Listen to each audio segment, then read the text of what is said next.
dunia akhirat itu bukan sequential, jadi bukan suatu hal yang abis ini baru ini gitu.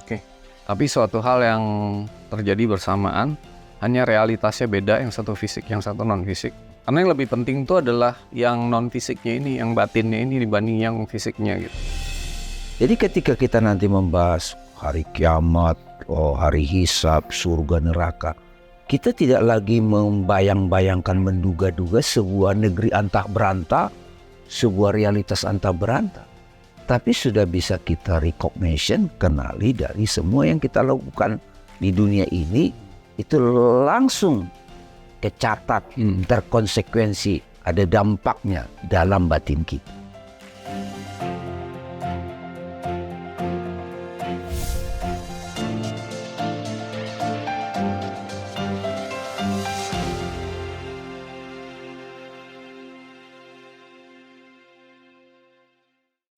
Assalamualaikum, selamat datang di Tiga Fakir, nggak tahu apa-apa, nggak bisa apa-apa, dan bukan siapa-siapa. Masih bersama saya Abu, Dame, dan Sony. Oke, dan kita baru sunatan masal ya.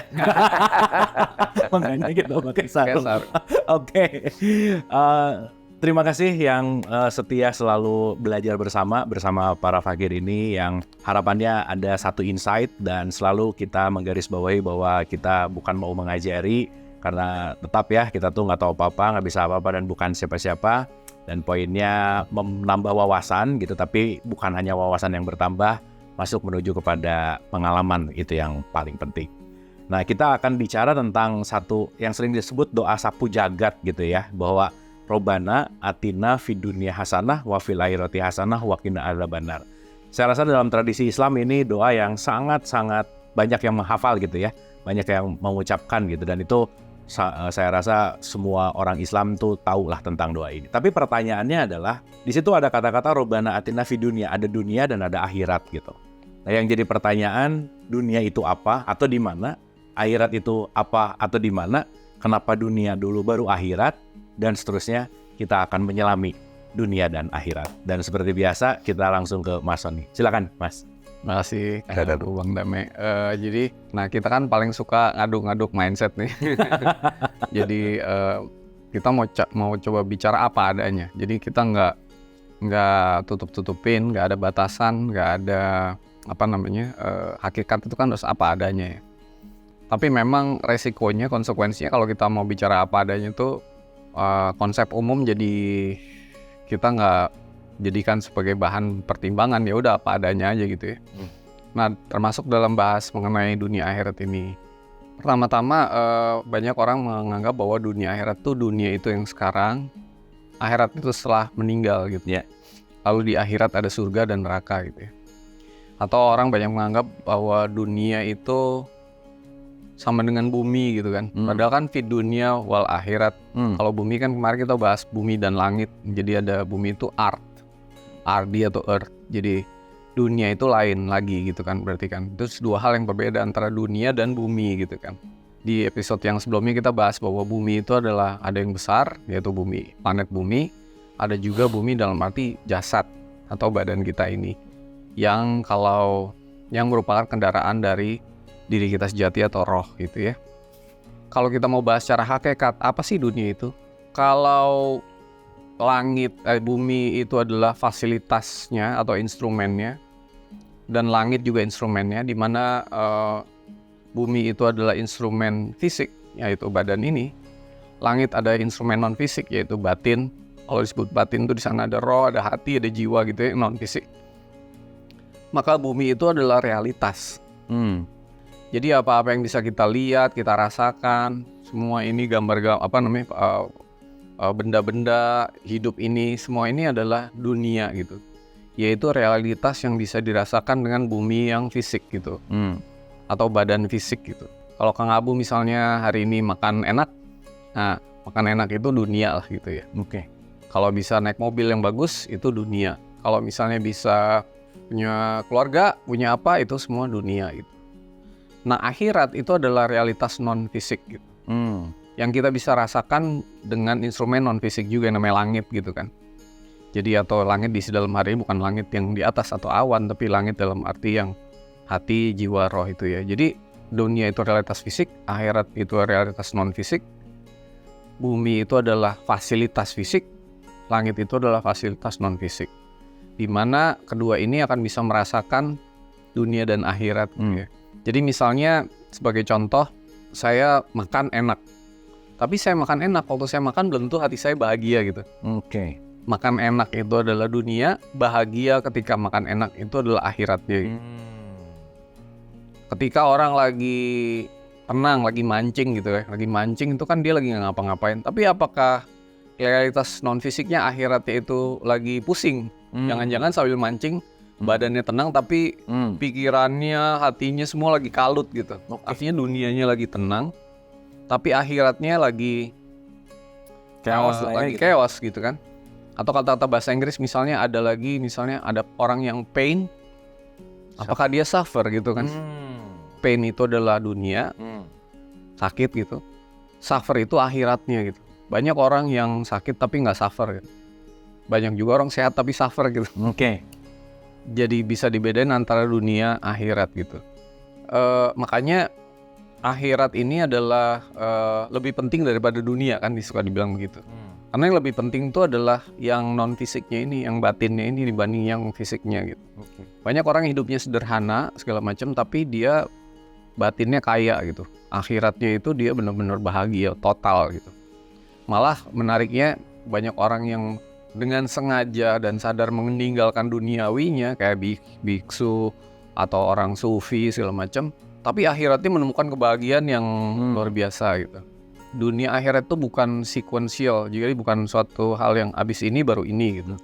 Tapi suatu hal yang terjadi bersamaan, hanya realitasnya beda, yang satu fisik, yang satu non fisik. Akhir dunia itu sifatnya sementara. Jadi misalnya ada orang yang hatinya lagi kalut, dia makan enak, tapi habis makan kalut lagi gitu. Jadi beda senang dan bahagia kan gitu. Kalau senang itu sementara, excited. Kalau bahagia, happiness tuh lebih lama, lebih abadi gitu. Kadang-kadang kita mikir bahwa dunia itu realitas fisik tuh yang real. Yang akhirat itu malah belum real gitu. Padahal sebaliknya gitu sebenarnya. Lebih real ya. Yang akhirat itu lebih real daripada yang dunia gitu. Iya. Banyak orang yang mencoba untuk kayak Nelson Mandela misalnya di penjara berpuluh-puluh tahun. Dunianya mungkin dia di penjara, tapi secara batinnya dia luar biasa gitu. Jadi yang lebih real yang mana? Kadang-kadang dibilang bahwa dunia itu ilusi optical illusion gitu. Hanya optical illusion aja gitu.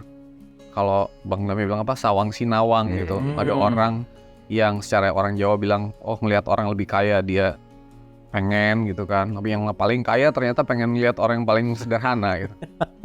Nah di dalam Al-Quran kita diajarin untuk, kalau di 2877 tuh, carilah kebahagiaanmu untuk akhirat tapi jangan lupakan duniamu gitu. Artinya dunia itu harusnya secukupnya aja gitu. Di At-Takasur bilang kamu nggak boleh bermegah-megahan dalam hal dunia, karena kamu kalau bermegah-megahan dalam hal dunia, akhiratmu kamu nggak suka memberi orang, kamu nggak suka berbuat baik, akhiratmu jadinya nggak bahagia pasti gitu.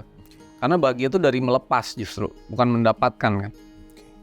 Ada paradoks nih dunia akhirat, kadang-kadang kita ngejar dunia tapi si akhiratnya akhirnya jadi terlupakan gitu. Nah jadi ini ngerubah konsep kita. Bahwa kita pengen nanti di akhirat itu hidup bahagia meskipun sekarang sengsara gitu. Itu gimana ceritanya? Nggak kan mindsetnya lebih banyak nanti dipertanggungjawabkan di akhirat nanti gitu. Nanti. Padahal kan sekarang dunia akhirat tuh dialamin bersamaan. Dan kita diajarkan untuk dua-duanya itu Robbana atina fid dunya hasanah wa fil akhirati hasanah wa qina adzabannar. Jadi dua-duanya tuh berkecukupan, yang dunianya jangan berlebih-lebihan. Tapi akhiratnya itu abundance gitu. Cara-caranya ya harus tadi, kalau di dunia kita berkecukupan dengan mendapatkan, akhirat dicukupkan dengan melepaskan. Kebahagiaan akhirat itu hanya diperoleh dengan cara melepaskan gitu malah. Menarik. Bang Dami, silakan. Waduh, ini seru sekali nih pembahasan ini. Bismillahirrahmanirrahim. Makasih Mas Sony, saya terus terang banyak belajar dari uraian-uraian Mas Sony. Kang Abu juga banyak saya belajar dari penelitiannya dari kehidupan nyata di masyarakat. Saya mulai dari ini Mas Sony, Kang Abu. Ini penting banget nih teman-teman. Kalau kita bisa clear membahas ini, banyak sekali yang terselesaikan. ya setidaknya nanti nggak takut masuk neraka lagi sebenarnya. Atau bisa keluar dari neraka itu sekarang. Ini masalah itu, persepsinya itu awalnya dari pemahaman tentang waktu menurut saya. Jadi kita sudah terbiasa mendapatkan satu pemaknaan, waktu itu urutan. Nggak tahu, dan satu saat kita bahas waktu kali ya, hakikat waktu wal asyri gitu ya. Karena ketika kita membahas waktu itu jadi linier, maka kita akan menganggap nanti itu belum terjadi. Ya kan? Ada masa lalu, ada masa kini, ada masa depan. Dia kayak jalan linier gitu. Nah, karena kita bicara waktu di dunia, waktu di akhirat. Seolah-olah waktu di dunia ini sedang terjadi, yang akhiratnya kagak terjadi. Makanya kadang saya menjelaskannya gini Mas Suni. Dunia itu adalah dimensi kehidupanmu, realitasmu yang kamu fokus sekarang. Di other world itu adalah dimensi lain, realitasmu yang lain yang juga bareng sekarang. Jadi dunia itu kemana fokusmu kamu berikan. Makanya identik dengan persepsi yang dekat, yang jadi perhatianmu. Juga makna dunia itu, sahabat-sahabat pendengar, itu sekarang kita juga biasakan dunia politik, dunia kura-kura, dunia ular. Kita karena membayangkan kalau kita jadi ular gitu, apa sih dunianya mereka? Dunia kuda gitu. Jadi luas sekali, tapi sederhananya adalah dunia itu realitas yang dekat. Yang kamu sekarang jadi fokusmu. Akhirat itu apa? Ya ketika kita sudah ngeh pada the other reality, itu menjadi fokus kita juga. Jadi itu satu makna. Makna kedua adalah ada dunia, dimensi fisik, ada konsekuensi aktivitas kita di dunia fisik, ada balasannya itu akhirat. Jadi dia bareng gitu, dia bersamaan gitu. Jadi saya berbuat baik, menolong orang, konsekuensinya ada dong, iya kan? Saya dipercaya orang, saya merasa bahagia, kita sebut itu akhirat. Iya, ya kan? Jadi akhirat itu bisa konsekuensi dari aktivitas apapun. Betul, memberi terus kita bahagia. Kita bahagia. Bahagia tuh balasan di akhirat. Langsung balasan di akhirat, nggak usah nunggu ntar gitu. Iya. Nipu orang, mengkhianati orang. Nah, itu balasan di akhirat. Balasan juga gitu. Oke. Ya jadi ada lagi analogi begini biar teman, kan yang lebih penting itu nanti teman-teman jadi bisa kontemplasi. Sekarang kan ada dunia baru yang kita kenal namanya digital, sosmed. Nggak bisa ditolak tuh. Banyak anak-anak muda, Kang Abu, Mas Sony, dia di dunia katakanlah fisik, dia ke sekolah malas-malasan, tapi dia punya Roblox atau dia main game bisa 14 jam loh di situ. Di dunia dia yang real yang mana? Itu banyak sekali. Kita juga kalau jujur sekarang zaman pandemi, Kang Abu itu aktif banget di dunia yang nggak jelas yang ke laut namanya kan. Iya. Wah tiap hari Kang Abu nongol di dia positif gitu. Ini yang real yang mana? Tergantung fokus kesadaran kita kemana. Jadi dengan kata lain, yang tadi ada makna ansih dunia, realitas fisik tadi Mas Sony bilang, akhirat itu realitas non fisik, konsekuensi atau the other world. Bagaimana dengan dunia mimpi? Dengan masa lalu orang. Banyak loh orang itu dia badannya jalan begini secara fisik, tapi dia hidup di masa lalu. Ya kan? Nah ini yang makanya dibuat satu pembedaan dulu antara dunia dan akhirat. Kalau bumi tadi kan sudah clear fisiknya kan. Jadi jangan lagi berpikir kita ini bahwa akhirat itu sesuatu yang belum terjadi. Akhirat itu sudah terjadi pada saat kita berbuat sesuatu, sudah ada konsekuensi catatannya. Baik itu direkam sebagai memori non fisik, baik itu nanti prediksi kita masa depan. Konsekuensi saya berbuat begini, maka terekam di memori saya jadi masa lalu. Itu juga akhirat. Juga konsekuensi dari batin yang ini, itu akan menciptakan yang disebut prediksi masa depan. Misalnya contoh kalau di Al-Quran lebih kurang teksnya begini.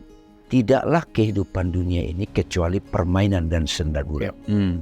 Tapi ingat, akhirat itu lebih baik bagimu jika kamu bertakwa. Ada begitu? Ya. Kehidupan dunia ini yang tampak manifest secara fisik ini permainan dan senda gurau.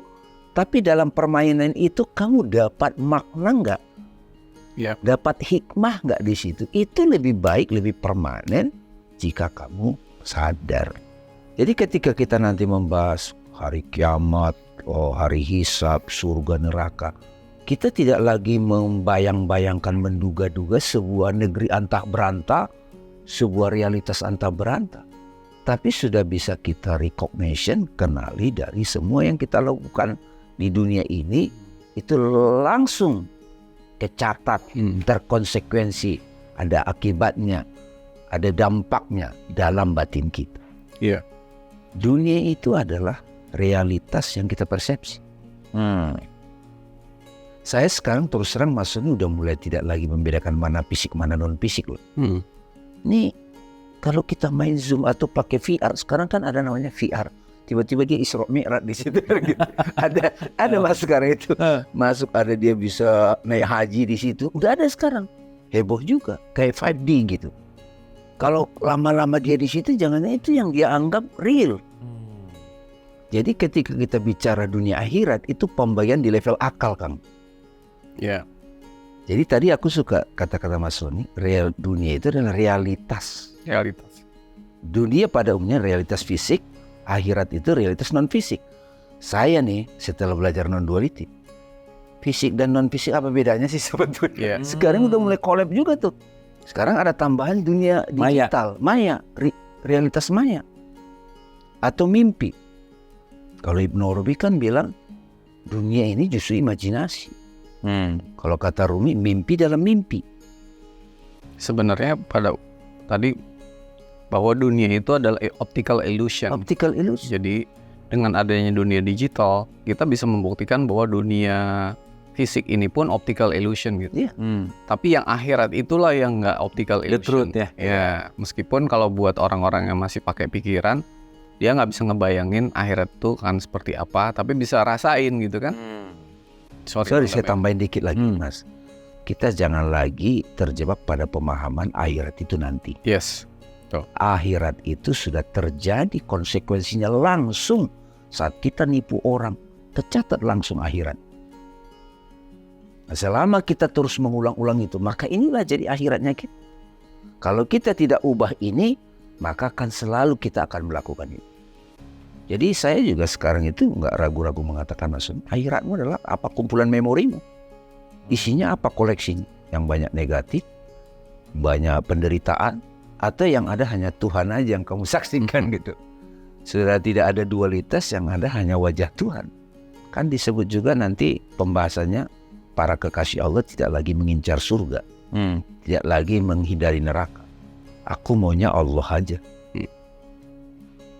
Kira-kira gitu kalau versi saya. Dan ini sangat nolongin saya, Kang. Iya. Justru dengan pemahaman ini, kita jadi paham juga nanti kehidupan berulang. Kalau saya di kehidupan dunia saya begini, pasti akhirat saya begini. Hukum tabur tuai, hukum kausaliti kan. Kalau saya mengubah aktivitas saya di dunia ini, maka dampaknya ke akhirat. Saling juga. Kalau saya ubah batin saya, fisik saya berubah, dia saling mempengaruhi. Saling gitu. Saya ubah batin saya, kehidupan perilaku fisik saya berubah. Saya ubah fisik saya berdampak pada akhirat saya. Di mana sebab, mana akibat. Itu saling sekait, itu menarik tuh. Dan menariknya gini, Bang Dame ya. Jadi kalau realitas kita di akhirat itu di frekuensi yang tinggi, yang bagus gitu ya, maka apapun realitas di dunia itu Bagus. ya nggak apa-apa gitu. It's okay.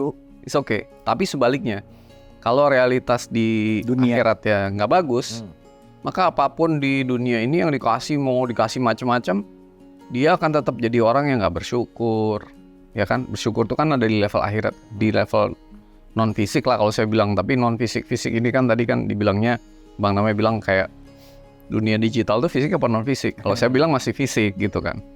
Meskipun fisik itu kan bukan berarti yang harus disentuh. Nah jadi yang lebih penting dunia apa akhirat? Ya dua-duanya saling berpengaruh, betul. Tapi akhirat ini lebih mengkontrol dunianya. Tapi yang penting kalau udah ada prinsip bahwa dunia akhirat itu berjalan bersamaan, itu udah suatu lompatan yang besar banget. Sehingga kita nggak mau dibilangin bahwa nanti pahalanya di akhirat ya kayak di surat 423 kan. Oh ya. Itu angan-angan kosong aja. Angan-angan kosong benar. Mahal nanti kamu akan dapat begini. Misalnya kamu nanti bunuh orang itu ya nanti di akhirat kamu dapat begini. Itu kan angan-angan kosong. Iya. Dengan membunuh itu udah pasti akhirat kita langsung punya perasaan guilty feeling apa segala macam. Dan ini kan yang di merugikan orang, nanti di akhirat dikasih apa itu dibohongin kan namanya. Iya, dibohongin. Iya kan, angan-angan kosong aja. Dijanjiin sama yang bukan punya dia lah ya. Ya teroris kan banyak dibohongin. Iya. Kenapa nggak dia aja yang duluan? Iya.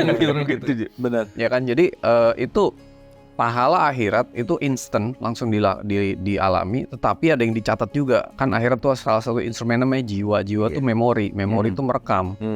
Jadi ketika kita kemudian punya suatu realitas dunia akhirat yang bagus, fi dunia hasanah wa fil akhirati hasanah, bareng terus dimanapun kita berada kita dapat suatu realitas dunia yang baik dan akhirat yang baik bersama-sama gitu. Gitu sih. Jadi inilah uraian doa sapu jagat. Sapu jagat tuh itu maksudnya ya, bukan masalah nanti gitu. Jadi orang tuh tahu loh, misalnya, saya nih karena gini, akhirat yang dia bawa terakhir sebelum mati adalah akhirat yang dia bawa sesudah mati. Gitu. Jadi sedetik sebelum mati sama dengan sedetik sesudah mati. Iya. Artinya kalau akhirat yang sama, dunianya udah dilepas. Tetapi masalahnya, ketika orang mati, dia bisa melepaskan dunianya nggak? Iya. Jadi kadang-kadang kebawa nih. Iya. Kalau di game tuh save terakhirnya yang mana? Betul. Last save-nya yang mana kan? Iya, kenyataan bahwa dia hidup, realitasnya, punya anak, punya istri, kemelekatannya. Dia tidak mau meninggalkan dunianya ini. Nggak mau detach terhadap dunia. Nah itu ngikut. Padahal harusnya dilepas. Auto save. Yes. Dia dilepas semuanya. Kalau bisa dilepasnya waktu hidup gitu. Lepas aja dunia itu, lepas tuh artinya detach. Iya. Meskipun kita tetap bisa jadi orang kaya tapi detach dunianya gitu loh. Lalu nanti ketika dia mati, dia itu makanya ada alam namanya barzah itu kan. Antara dunia akhirat itu di tengah-tengah terus dia. Iya. Nggak benar-benar bisa ke akhirat gitu.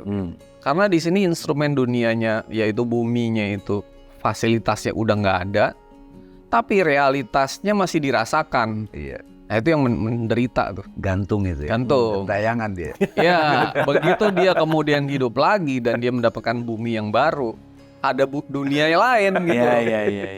Jangan ke bawah dunia yang sebelumnya. Oke. Banyak loh orang-orang yang, maaf ya, ini dunia akhirat, lalu dia mati. Dia nggak bisa melepas dunianya ini. Nyantol di akhiratnya ini. Kemudian dia akhirat kan jalan terus. Lalu kemudian dia mendapat bumi yang baru, yaitu kendaraan yang baru, casing yang baru. Bumi yang sebelumnya ini masih kebawa ke bumi yang ini. Makanya dia jadi, maaf ya, fisiknya cowok, tapi flavornya masih yang lalu gitu. Iya. Oke. Ya. Fisiknya cewek, flavornya masih hidup lalu gitu. Itu gimana ngejelasinnya? Iya. Dia nggak bisa melepas dunia yang ini gitu. Iya. Jadi di sini hidup dunianya harusnya jadi lelaki gitu. Kan kalau akhirat kan nggak kenal gender, tapi fisik itu kenal gitu. Nah jadi dia nggak bisa melepas. Harusnya dia bisa melepaskan semua, lepasin aja, gitu. Jadi waktu dia dapat casing yang baru, dia punya dunia yang baru, gitu sih. Tapi ada yang menarik kan, Sony, supaya teman-teman tidak menduga-duga angan-angan kosong. Sebetulnya sudah bisa kita lihat gladi resik mati itu tidur. Tidur kan salah satu mati yang kita alami setiap hari. Miniatur mati. Gladi resik mati. Jadi sebelum kita tidur, kalau kita mikirin sesuatu suffering, kayak kita tidur kan, besok itu ngikut lagi tuh suffering itu. Bangun pagi gitu lagi. Benar. Inkarnasi lagi sufferingnya kan. Benar. Jadi betul-betul kan kalau dalam tradisi sufi sebelum tidur ada namanya muhasabah, hari hisab. Jadi dia masuk akhiratnya. Aduh tadi saya yang bohongin orang, mohon ampun, langsung di-cut di situ, ditemukan maknanya. Kalau dia tidak lakukan itu, penghisapan itu yang disebut muhasabah, ngikut besok kepikiran lagi. Itu inkarnasi. Ya kalau sebelum tidur mabok, bangunnya pusing pasti ya. Tapi ada yang menarik lagi nih Mas. Bukankah kita masih ingat diri kita waktu SMA? Karena kebayang nggak di sini memori? Sekarang udah hampir 50 misalnya, udah mulai begitu. Tapi masih berasa kayak SMA. Jadi kita masih pakai ingatan badan itu. Harusnya kan dalam setiap badan yang tepat, kita selaras itu. Oke. Kita kan masih ingat badan kita waktu SD. Iya. Masih terbayang, masih ada catatannya di jiwa kita. Bahkan luka emosinya itu masih ada. Iya. Yang suka disebut di psikologi itu trauma gitu. Iya. Nah berarti ketika fasilitas badan ini berakhir yang disebut ajal, kan masih ada rekamannya, gantung di barzah. Ya kan? Ya itu harus diulang lagi. Oke. Dan Dan biangnya jangan dibawa lah. Detach itu maksudnya ngedetach tuh melepaskan dunia tuh maksudnya gitu. iya. Kenapa sih dinamain akhirat? Karena akhirat tuh nggak ada batas, Oke. unlimited gitu. Oke. Jadi bukan nggak ada akhirannya, itu tergantung kita kan pilihan. Tapi nggak ada batas. Kalau dunia kan ada batas, semua tuh ada dimensi ruang, waktu, tempat, ya kan. Kalau akhirat tuh nggak ada batas. Jadi kalau nggak ada batas artinya apa? Artinya segala sesuatu yang sifatnya negatif, emosi segala macam itu kalau kita letakkan di ruang yang tidak terbatas, itu akan sangat membuat kita tuh dalam suasana. Nah, nanti kita bahas episode berikutnya. Gitu. Jadi kalau di dunia itu ada batas gitu. Sehingga sebaiknya kita tuh jangan membawa yang negatif-negatif lah di non fisik kita gitu. Ke akhirat gitu ya. Repot soalnya. Apapun realitas yang terjadi di dunia maksudnya bukan dunia ini tapi fisik gitu ya. Itu jangan sampai mempengaruhi akhiratnya secara negatif gitu. Jadi kalau udah tahu cara membawa dunia akhirat ini jadi enak nih, bener kata Bang Dame. Gitu. Enak. Oke, nah sekarang mungkin konklusi bahwa how to manage gitu. In practical way, dunia akhirat balancing tuh how to manage, Mas Ani. Jadi kalau Nabi Muhammad pernah bilang, kejarlah duniamu seperti kamu akan hidup selama-lamanya, dan kejarlah akhiratmu seperti akan kamu mau mati besok. Artinya pasrah, surrendering, terus kemudian blissful, joyful, happiness, peace, calm itu adalah suatu sikap-sikap atau perasaan-perasaan yang harus selalu ada di akhirat kita setiap saat gitu. Tetapi di dalam menjalankan dunia ini kita diperkenankan untuk 2877 kan. Jangan lupakan bagianmu di dunia ini. Jadi hidup juga nggak boleh yang terlalu berhemat sehingga kita nggak ngasih orang terlalu banyak, kita nggak memikirkan dunia kita sendiri. Bolehlah makan enak, kendaraan bagus gitu, tapi jangan berlebih-lebihan buat duniawi, secukupnya aja. Dan jangan lupa detach 4D itu, detach, distance, disassociate sama disconnect. Ini 4 ini supaya tujuan yang terakhir itu dissolve itu terjadi. Dan akhiratnya selalu hasanah. Robana atina fid dunya, realitasnya ini enak. Wa fil akhirati, yang non fisiknya juga hasanah, dua-duanya hasanah pada waktu yang bersamaan. Thank you, Bang. Saya memaknai ini salah satu bentuk perubahan kesadaran yang radikal, Kang Abu Mas. Radikal banget. Radikal banget. Dan ini akan berdampak cara kita menjalani hidup. Jadi kalau sudah paham dunia akhirat itu bareng, konsekuensi instan, maka kita bangun pagi, kita langsung sadar dunia akhirat kita. Dunia kita apa yang kita dunia itu tadi menarik kata Kang Mas Sony. Yang batasan. Ikan iPad nih, batasan. Oke. Ketika saya tutup mata, rekamannya ada kan di batin saya. Ada batasannya tapi tidak solid. Bayangkan kalau kita masih bawa derita dari dunia masuk ke sana. Aduh, itu all the time itu kita rasakan loh derita itu. Gede banget gitu ya. Iya, dia bisa deritanya tak holidinya pihak badan gitu. Oke. Kata Seneca itu suffering is more in imagination than in reality. Benar. Iya kan? Lebih di akhirat daripada dunia. Itu kan yang dialami orang ketika dia membenci akhiratnya itu loh. Kejadiannya sekali, tapi dendamnya itu permanen gitu. Sampai dia sadar. Jadi karena itu, gunakan kehidupan di dunia ini untuk belajar. Apapun yang kita alami di dunia ini tidak permanen. Tapi dampaknya ke akhiratnya kita itu bisa lama, tergantung kita udah mau stop atau tidak. Oke, gitu. Dan jangan dicampur-campur. giliran hidup di dunia, ya kan? Kita cuman mikirin kita nggak mikirin akhirat gitu, ya kan? Giliran udah mati kita mikirin dunia. Gitu. Kebalik ya. Oke. Thank you. Saya dua-duanya. Mantap, dan ini balik lagi ya, shifting paradigm yang radikal. Tapi at least ketika kita mulai menyadari ini sebagai sebuah realitas bahwa dunia dan akhirat ini adalah now. Karena ketika saya mengatakan sekarang, seka itu udah masa lampau. Saya ngomong waktu udah masa lampau. Karena kenapa? Hidup hanya terjadi di sini saat ini. Terima kasih.